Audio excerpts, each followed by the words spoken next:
예, 안녕하세요. 이정회계법인 허홍회계사입니다. 자, 이번 시간에는 국가회계 특성에 대해서 공부를 해보도록 하겠습니다. 크게 두 부분을 나눠가지고요. 앞부분은 저희 이제 원가 정보 위주의 이제 국가의 특성 부분하고, 우리 뒷부분은 우리 자산, 그다음에 부채 특성에 대해서 두 파트로 나눠가지고 국가의 특성에 대해서 공부를 한번 해보도록 하겠습니다. 자, 국가회계라고 하는 거는 저 국가에 이제 적용하는 회계를 이제 국가회계라고 하고요. 그 다음에 이제 원가 정보가 중요하다. 무엇보다도 중요합니다. 이게 이제 기업회계와 가장 큰 차이고, 그다음 국가는 국가만이 소유하고 있는 자산이 있고요. 그다음에 국가의 부채라고 하는 거는 차입자와 상환자가 다른 그런 특성을 갖고 있습니다. 우리 이번 시간에는 원가 정보가 중요하다 부분까지 공부를 한번 해보도록 하겠습니다. 자, 우리가 이제 경제 실체라고 했을 때 대한민국 경제는 크게 이제 두 파트로 나눠볼 수가 있어요. 자, 보시면 화면의 왼쪽은 이제 민간 부분이고요. 오른쪽은 공공 부분인데, 민간에서 적용하는 거는 이제 소위 말하는 회사에 적용해서 기업 회계라고 하고 있고요. 우리가 이제 크게 기업은 상장 회사가 있고 비상장 회사가 있는데, 상장 회사에서 적용하는 거는 이제 IFRS라고 해서 국제 회계를 현재 적용하고 있고요. 비상장 회사 같은 경우는 일반 기업 회계 기준이라 그래가지고 적용하고 있는 그런 상황입니다. 자, 오른쪽을 보시면은 이제 정부가 있는데, 중앙 정부가 있고 지방 정부가 있죠. 중앙 정부에서 쓰는 거를 여러분들이 지금 공부하시는 국가 회계 부분이고요. 우리 지방시단체에서 하는 걸 이제 지방 회계라고 합니다. 그 중간에 섹터에 이제 민간하고 공공하고 같이 써 있는 부분이 소위 말하는 공기업 또는 공공기관이라고 하는데요. 이제 공기업, 준정기관, 그다음에 기타 공공기관, 그다음에 지자체 같은 경우는 이제 지방 공기업이 있는 그런 상황입니다. 그래서 우리는 현재 국가 회계 부분은 공공 부분에 중앙정부에서 사용하는 그런 회계를 국가 회계라고 한다라고 이해하시면 될 것 같아요. 자, 그러면 국가 회계의 특성을 설명을 하기 위해서는 아무래도 제일 반대쪽에 있는 기업하고 비교를 해가면서 설명하는 게 일단 제일 좋을 것 같아요. 자, 그러면 제가 이제 질문을 드리면, 기업의 존재 이유가 뭐야? 즉 기업의 목적이 뭘까요? 그쵸? 이윤 추구, 그쵸? 쉽게 해서 돈을 벌기 위해서 존재하는 게 기업입니다. 그러면 반대로 정부가 존재하는 이유가 뭘까요? 그건 좀 이제 약간 난감하죠? 돈을 벌기 위해 존재하는 것 같지는 않고, 도대체 정부가 존재하는 이유, 그거는 다음에 공부하도록 하고, 자, 우리 기업은 자, 돈을 벌기 위해 존재를 합니다. 그런데 쉽게 얘기하면 돈을 벌지 못하면 기업은 언제든지 망할 수가 있는 상황이에요. 그래서 항상 파산이라고 하는 거를 항상 전제로 깔고 갈 수밖에 없는 그런 상황입니다. 그러다 보니까는 우리가 이제 회계상으로는 그걸 뭐라 그러면은 항상 기업은 계속 기업을 가정한다라고 하는 부분이 되게 중요한 개념이에요. 계속 기업이라고 하는 부분이 전제가 되지 않으면은, 또는 이 부분이 얘기가 되지 않으면 기업은 그 기업 회계에서는 언제든지 문제가 될 수 있는 부분입니다. 자, 그러면은 기업은 계속해서 존재하기 위해서 뭐가 중요할까요? 돈을 벌어야 되는데 그냥 돈 번다 해서 버는 게 아니죠. 뭘 해야 돼요? 물건을 잘 팔아야 되는 그런 상황입니다. 그러면은 물건을 잘 팔기 위해서는 물론 물건 먼저 잘 만들어야 되겠지만, 또 중요한 건 뭐냐면 그 물건의 가치가 소비자가 원하는 가격하고 사실은 맞아야 되는 그런 상황이에요. 그 의미는 시장에서 다른 기업하고 경쟁해서 싸워야 됩니다. 경쟁해서 싸우기 위해서는 뭐냐면은 결국은 시장에서 정당한 가치라고 하는 부분을 인정받아야지 판매가 되는 그런 상황이에요. 자, 문제는 그럼 시장에서 경쟁을 하고 싸워야 된다는 의미는 뭐냐면은, 소비자 입장에서는 사실은 어떤 물건을 원할 때 A라는 물건을 원하면 꼭 A 제품만 사는 게 아니라 또 유사한 다른 B 제품도 또 구매를 할 수가 있는 그런 상황입니다. 언제든지 바꿀 수가 있는 거죠. 난 저게 마음에 안 들면 이거를 살 수가 있는 상황입니다. 그럼 반대로 기업의 입장에서는 상대방 경쟁자보다 내 제품이 더 좋고 더 적정한 가격에 더 소비자를 만족시킬 수 있어야 되는 그런 관계예요. 그래서 항상 이런 대체 관계가 사실 전제가 돼야 되고요. 이 대체 관계에서 이기게 되면 소비자의 사실 돈하고 서로 교환하는 관계가 발생을 하죠. 그래서 우리가 기업에서는 제일 중요한 게 시장에서 경쟁해야 된다. 그거는 물건이 대체 관계이기 때문에 경쟁을 해야 되는 거고, 거기서 이기게 되면은 소비자와의 어떤 돈과 그다음에 기업의 제품과의 교환이 항상 전제가 되는 그런 부분이에요. 자, 이게 기업 회계의 가장 큰 밑바닥입니다. 그러면 국가로 한번 넘어가 보도록 할게요. 아까쯤에 제가 서두에 말씀드렸지만, 그럼 국가가 존재하는 이유가 도대체 뭘까요? 돈을 벌기 위해서 존재하는 것 같지는 않습니다. 국가가 돈을 벌려면요, 그냥 마음 편하게 돈 벌 수 있어요. 어떻게 하면 돼요? 세율을 무지막지하게 올려버리면 됩니다. 사실은 기업이 어떤 제품을 내놓고 그 가격을 어마어마하게 높여버리면은 소비자는 그 제품을 사질 않아요. 그럼 다른 제품을, 대체관계는 다른 제품을 사겠죠? 그러면 국가 입장에서 세율을 많이 올려버리면 어떻게 될까요? 사실은 국민 입장에서 선택할 수 있는 거는 이민을 가는 수밖에 없는데, 아무래도 이민이라고 하는 것 자체는 선택지가 좀 제한적이 될 수밖에 없죠. 아무래도 뭐 언어도 문제가 되고 문화적인 부분도 문제가 됐고 사실 자금의 문제도 발생을 합니다. 그럼 어쩔 수 없이 이 나라에서 살아야 됩니다. 즉 국가 입장에서는 세율을 무진장에 올리더라도 그 세금을 다 받을 수밖에 없는 상황이 발생해요. 물론 이제 일정 부분 시간이 지나고 이제 민주적인 사회에서 선거를 통해 가지고 뭐 세율을 어마어마하게 높이면 당연히 정권이 바뀌겠죠. 그렇지만은 그 정권 바뀌기 전까지는 어쩔 수 없이 이내 살기 위해서는 세금을 높이 내야 됩니다. 또 어떻게 하면 돼요?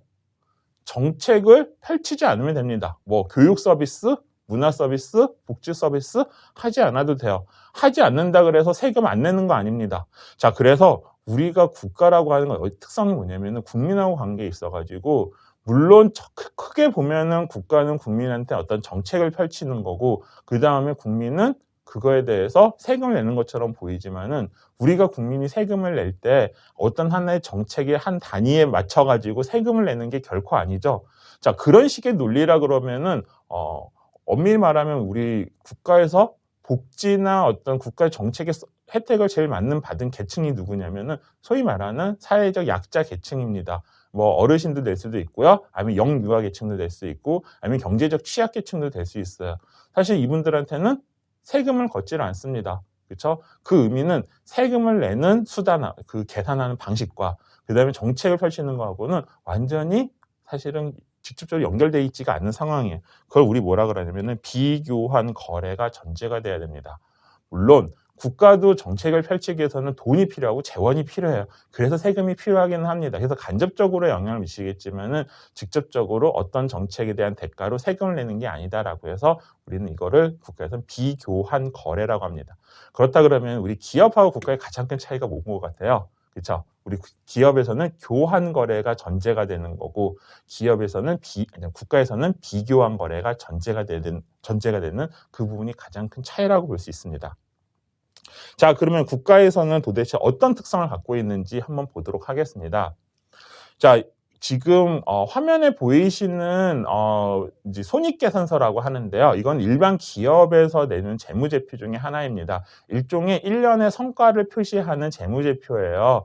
거기 보시면 이제 뭐 앞에 보면 현대자동차 이렇게 되어 있는 상황이죠. 그래서 이게 여기 있으니까 이 현대자동차인가 보다라고 합니다. 자, 현대자동차 한번 1년의 성과가 얼마인지 볼까요?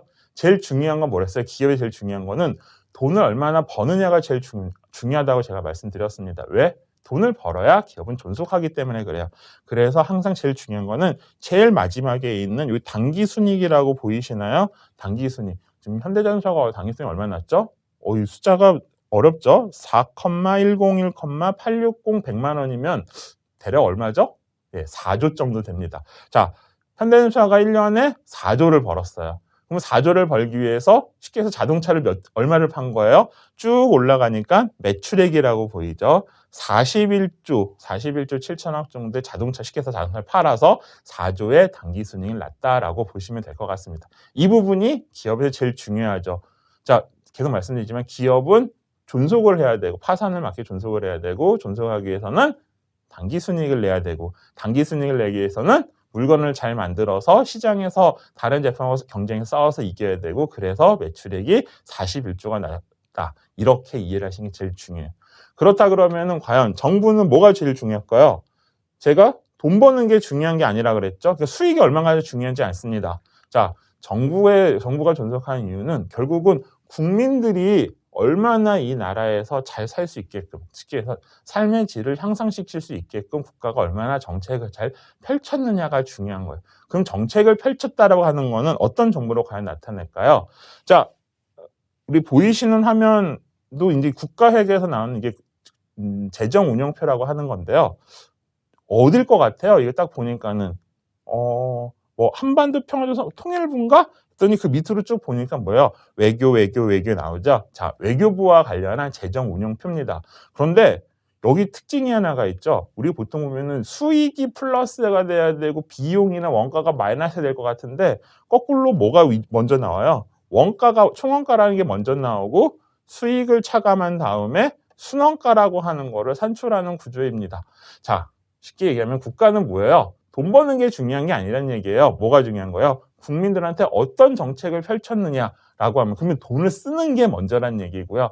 혹시라도 그 과정에 정책 사업에서 직접적으로 발생한 수익이 있으면 차감을 한 순원가를 산출한다는데 이 순원가가 결국은 국가의 국민으로부터 거둬들인 세금으로 얼마나 이 정책을 펼칠 수 있느냐를 알 수 있다는 얘기죠. 자, 한번 보시면 외교부 같은 경우는 지금 제일 집중해서 하는 정책이 어떤 걸까요? 금액이 제일 큰 게 해당이 되겠죠. 보니까는 국제개발협력 이렇게 나오는 이 금액이 제일 크네요. 6천억 정도 되네요. 이 국제개발 협력이 뭐죠? 여러분 코이카 아세요? 코이카? 예, 우리 저개발 국가에 대해 이제 이것저것 도와주는 뭐 교육이라던가 문화라던가 뭐 집을 지어준다던가 아니면은 환경을 개선해준다던가 하는 역할을 하는 게 사실 외교부의 가장 큰 중요한 역할이고요. 그 다음에 큰 금액을 보니까 그쵸 여기 대사관 재외공간 운영돼 있죠. 자 대사관 운영하는 것도 상당히 중요한 역할을 하고 또 우리나라가 사실 전 세계에서 상당 부분 지위에 있다 보니까는 거기 3번에 보시면은 국제기구 분담금 즉 우리 여러 국제기구가 있죠. 뭐 유네스코도 있고 유엔도 있고 했습니다. 거기에 이제 분담금도 대략 한 4천억 정도 이런 식이 되는 상황입니다. 그 밖에 각종 정상외교라던가 뭐 지역외교 이런 것들 경제외교 이런 거에 대해서도 국가가 정책을 펼칠 수 있는 거예요. 즉 이것만 딱 보면 뭐예요? 아 외교부가 이런 일을 하는구나 라는 걸 알게 되는 거죠. 이건 부처마다 다 이런 식으로 나옵니다. 아까침에 방금 전에 봤었던 기업에서의 집행의 정보하고 분명히 돼요. 기업은 물건을 많이 팔아서 돈을 많이 벌어가지고 이것저것 비용 쓴 다음에 내가 이만큼 돈을 벌었어. 이 정보가 중요한 거고요. 우리 국가에서는 이런 정책을 펼치는데 이런 식의 이 정도의 원가가 소요가 됐습니다. 라고 하는 정보가 중요한 거예요. 그래서 국가에서는 원가 정보가 중요하다라고 얘기할 수가 있겠습니다.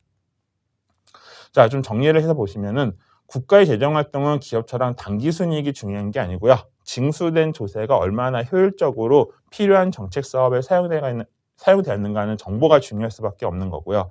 그 다음에 이럴 수밖에 없는 게 뭐냐면은 앞에도 말씀드렸지만 하나의 정책을 펼치는 데 있어가지고 그거는 대가로 조세를 징수하는 게 아닙니다.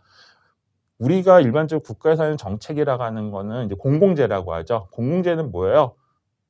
내가 돈 더 많이 냈다 그래서 더 많이 쓰는 것도 아니고요. 내가 세금을 안 냈다 그래가지고 공공재 이용할 수 있는 것도 아닙니다. 우리가 그걸 이제 재정학적인 관점에서 비배제성 이런 용어 한 번 정도 들어보셨을 거예요. 이렇게도 쓰기도 하고요. 그러다 보니까 우리가 국가에게서는 정책 사업별로 원가라고 하는 정책을 펼치는데 얼마나 자원이 소비됐는지에 대한 정보가 중요할 수밖에 없는 거고요.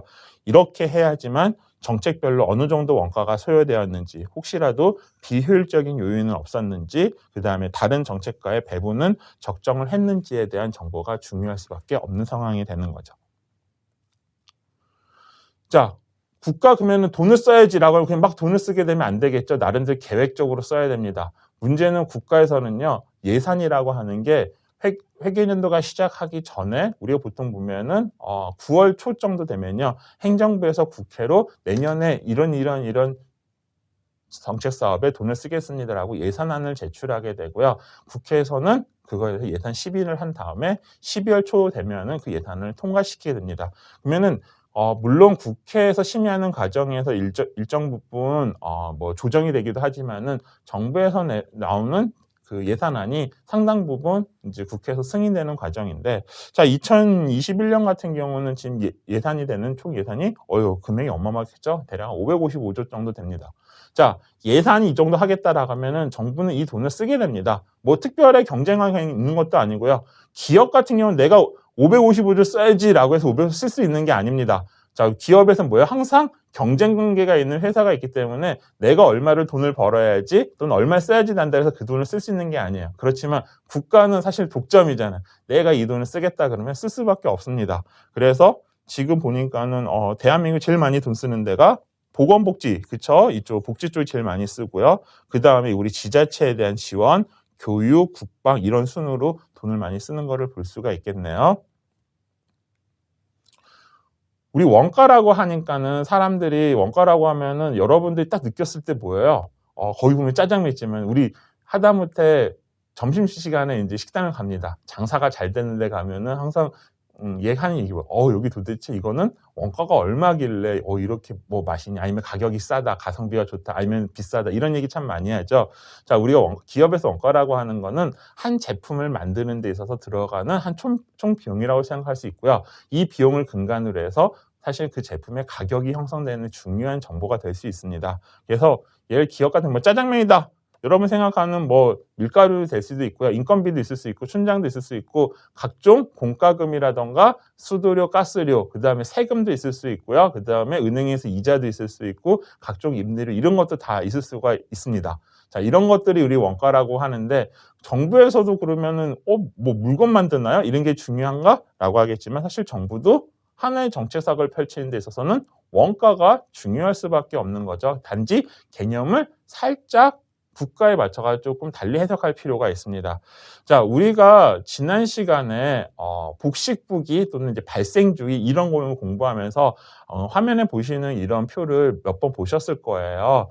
자, 우리가 그냥 국가가 단순히 예산을 집행을 한다, 이거는 그냥 단식북이죠. 근데 여러분 이제 돈이 나갔다, 이건 결과물 세출이라고 그랬습니다. 근데 돈이 나가는 원인이 있다 그랬죠. 그게 지금 내가 먹고 마시기 위해서 돈을 나가는 건지, 미래에 먹고 마시기 위해서 돈이 나가는 건지, 과거에 먹고 마셨던 거에서 내가 갚아가는 건지에 따라서 현재, 미래, 과거로 나눴고, 이거를 비용, 자산, 그다음에 부채와 감소로 이렇게 연결된다라고 말씀드렸는데, 이게 국가 전체도 놓고 보면은 예산의 집행이라는 게, 자, 현재 비용과 관련되는 건요, 현재 세대하고 관련이 된다라고 볼 수 있고요. 이 부분이 진정한 의미의 정책사 원가가 됩니다.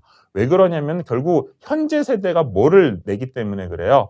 그렇죠? 이 정책을 전반적으로 펼치는 데 있어가지고 세금을 낼 거 아니에요. 그렇죠? 그래서 그 세금 내는 거에 대한 기본적인 이런 정책 사업을 펼쳤다는 원가 개념이 되는 거고, 미래 세대와 관련되는 거는 결국 뭐다? 정부가 이제 자산을 취득을 해가지고 지금 뭐 사용할 수도 있는 거고 미래에도 계속 사용할 수도 있는 거, 이런 자산을 취득하는 거와 관련이 되고, 과거의 세대와 효과가 같다라고 하는 거는 이제 부채를 상환하는 거하고 관련이 됩니다. 그러면 우리가 세출이라고 하는 돈을 썼다라고 하는 것 중에서 현재 세대의 효과를 뽑아내는 이 정책사 원가를 산출하는 과정이 중요할 수밖에 없죠. 똑같이 돈을 썼다라고 해서 미래 세대, 과거 세대, 물론 쓸 수는 있습니다. 그게 안 된다는 얘기는 아니지만은 진짜 현재 세대에 돌아가는 효과가 얼마나 되는지, 그럼으로 인해서 현재 세대로부터 얼마의 세금을 걷어들인지에 대한 정보가 중요할 수밖에 없어요. 두 번째는 뭐예요? 돈을 썼다고 해서 국민들한테 다 혜택이 돌아가는 거 아니라 그랬죠. 그래서 발생주의가 필요했습니다. 예를 들어서 형성부족은 집행을 했다. 이건 국민한테 직접 혜택이 다 돌아가는 거기 때문에 크게 문제가 없습니다. 그런데 저리의 융자금, 예를 들어서 낮은 이자로 돈을 빌렸다라면 돈 빌려준 것 자체는 나중에 회수하기 때문에 이 부분은 사실 크게 혜택이 돌아가는 게 아닙니다. 진짜 혜택이 뭐냐면 이자율의 차이 부분이 혜택이 되겠죠. 그 부분이 이제 원가로 돌아가는 거고요. 예를 들어서 대규모 사회기반 시설을 건설을 했다라고 하는 거예요. 지금도 쓰고 미래도 씁니다. 결국은 감가상각비에 해당되는 부분이 지금 세대한테 직접적으로 미치는 영향이라고 볼 수 있는 거예요. 그래서 우리가 국가에서 원가라고 하는 거는 현재 세대의 국민에게 직접적인 정책적 효과 부분이다라고 생각하시면 될 것 같습니다. 그게 지금의 세금을 내는 국민들한테 유용한 정보가 되겠죠. 자, 내가 어차피 이 나라에서 살려면 세금을 낼 수밖에 없는데 어쩔 수 없이 내는 세금이라면 최소한 뭐겠어요? 정부가 원하는 바람직한 방향대로 정책이 펼치고 거기에 돈을 썼다 그러면 그나마 낫잖아요. 정부가 돈을 받았는데 막 엄한 데다 돈을 써버려. 그러면 뭐겠어요? 조금 많이 서운하겠죠. 그렇죠? 그렇게 생각하시면 됩니다. 자, 원가 정보가 중요한 이유 한번 보도록 할게요. 기업에서 원가 정보가 중요한 거는요, 영업 성과에 대응도 되지만은 뭐냐면은 이 단기 성과를 파악하고 그다음에 가격이나 생산에 대한 의사결정에 영향을 미치기 때문에 원가 정보가 중요하고요. 국가에서의 원가 정보가 중요한 거는 현재 세대 국민들에 미치는 실질적 정책적 효과. 왜냐? 현재 세대의 국민들이 뭘 내기 때문에, 세금을 내기 때문에 그런 거에 대한 정도를 파악할 수가 있고요. 사실 아직까지 이 부분은 이제 계속 연구를 하고 개발해야 되겠지만은 더 미시적인 측면까지 들어가면은 어떤 개별 정책에 대한 효율성 관점에서 성과 평가까지도 연결될 수가 있는 게 사실은 중요한 원가 정보가 될 수 있습니다. 그래서 우리 지난 시간에도 한번 봤었는데 실질적으로 지금 보이시는 화면이 재정운용표 사례예요. 아까 전에 우리 외교부도 잠깐 봤었지만 지금 이 재정운용표는 어디 걸까요? 그쵸, 뭐 범죄 이런 거니까는 한번 보셨죠? 경찰청 사례입니다. 다 뭐예요? 돈을 버는 게 중요한 게 아니고요. 각각의 정책의 활동에 대해서 이만큼의 돈이 필요하다라고. 근데 그럼 결국 이만큼 돈이 필요하다라고 하는 건 뭐예요? 물론 경찰병원 운영 같은 경우는 거기에서 직접적으로 발생하는 수익이 일부가 있을 수 있기 때문에 그걸 차감한 나머지 이 순원가라고 하는 부분은 결국은 국민이 낸 세금을 가지고 이런 정책에 사용했습니다. 이렇게 생각할 수도 있고요. 또 반대로 국가는 이런 정책을 펼치기 위해서 국민의 세금이 필요합니다라고 하는 정보로 제출할 수 있는 거예요. 자, 우리 이제 정리하자면은, 자, 기업에서 제일 중요한 정보는 기업이 존속하기 위해서 필요한 단기순이익을 산출하기 위해서는 얼마나 물건을 팔았는지에 대한 매출 정보, 즉 수익에 대한 정보가 중요할 수밖에 없는 거고요. 이에 비해서 국가는 돈 버는 게 중요한 게 아니라 그랬죠. 얼마나 국민이 이 나라에 살면서 삶의 질을 향상시킬 수 있게끔 어떤 정책을 펼쳤는지가 중요하다 그러면 반대로 국민 입장에서는 뭐예요? 내가 낸 세금, 국가가 내가 원하는 정책에 잘 펼쳤는지에 대한 정보가 중요할 수밖에 없습니다. 그래서 국가는 이런 식의 원가 정보 위주로 제출할 수밖에 없는 거고요. 오히려 나가는 비용 자체를 플러스로 표시를 하고 그다음 거둬들인 수익을 마이너스로 표시하는 일단 기업하고 조금 틀린 모습을 보일 수밖에 없습니다. 그래서 우리 첫 시간에는 국가 회계의 첫 번째 특성 중에 하나인 원가 정보가 중요하다라는 부분에 대해서 여러분들하고 공부를 했습니다.